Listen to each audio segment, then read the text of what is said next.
দর্শক আসসালামু আলাইকুম। দেশ প্রবাসী যারা যেখানে আছেন সবাই প্রীতি শুভেচ্ছা।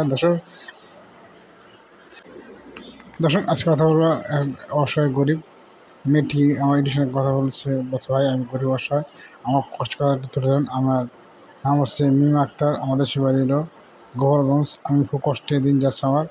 আমার আব্বা মা কেউ নাই, বাবা সব মারা গেছে। এখন আমি খুব কষ্টে দিন যাচ্ছে। আমি আছি আমার চাচার কাছে।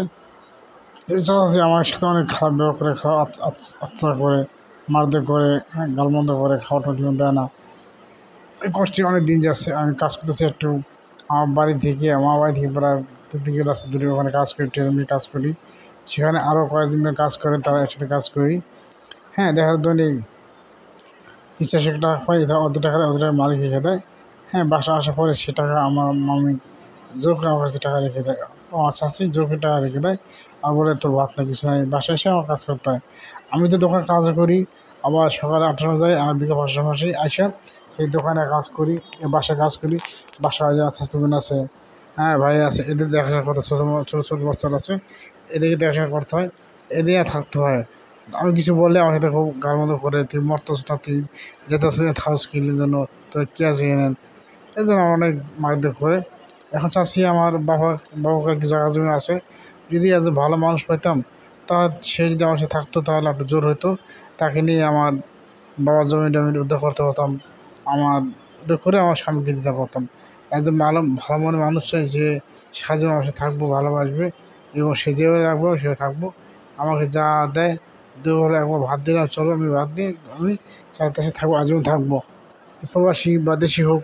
হ্যাঁ, যেও রাখে, আমার যদি বলে না বা আমি তোমার সাথে রাখবো না, আমার বাবা মার সাথে রাখবো, ঠিক আছে, সেখানে যাবো আমি। সে আমার মাসে খাবার দিলে বা খরচ দিলে আমার চলবে। এরকম যদি হয় আমার কাজ করবে, সেখানে কোনো সমস্যা নেই। হ্যাঁ, আমি পড়া বেশিটা করতে পারিনি, পড়া পর্যন্ত করছি 6 পড়ছি। আর আরবি কোর্সে আমি পড়ি, নামাজ সবাই পারি।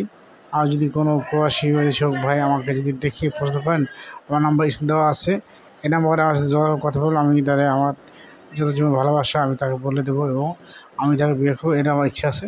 আর যদি আমার বিদেশে নিতে চান তাহলে আমি রাজি আছি।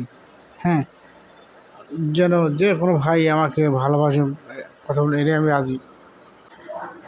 অনেক প্রবাসী ভাইয়ের আছে, তাদের বউ বাচ্চা আছে, যারা টাকা পাঠান, ওই বাচ্চাদের রেখে বউ চলে যায়, কারণ আলোচনা হাত চলে যায়। এরকম প্রবাসী ভাই যদি থাকেন তাহলে আমি বিয়ে করতে রাজি আছি। যদি আমার নাম্বার দেওয়া আছে, নাম্বারে কথা যোগাযোগ করবেন, কথা বলবেন, আমি রাজি আছি। যেমনি হোক ভাই, আর আমি পারতেছি না। একটা যুবতী মেয়ে যখন একা থাকে তার কোনো দুঃখ কষ্ট থাকে না, কেউ পাশে নাই। চাচা ছিল আমার সাথে অনেক অত্যাচার ব্যবহার করে, খারাপ ব্যবহার করে, কেউ ভালোটুকু বাসে না, কেউ ভালো না একটু কথা বলে না, সবাই আমার সাথে খারাপ বিহেভ করে, খারাপ আচরণ করে। আমি এই দিক থেকে মুক্তি চাই।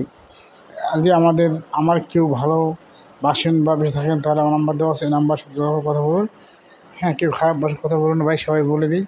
আমাকে একটু সুযোগ সহায়তা করেন, বা আমাকে একটু ভালোবাসেন, আমার বিয়ে হচ্ছেন, তার নাম্বার দেওয়া আছে, নাম্বার কথা বলুন। আমি আমার শরীর রাখি, আমার কোনো ভিতরে ডিমান্ড নাই, কোনো অহংকারী নাই, বেশি কিছু চাহিদা নাই।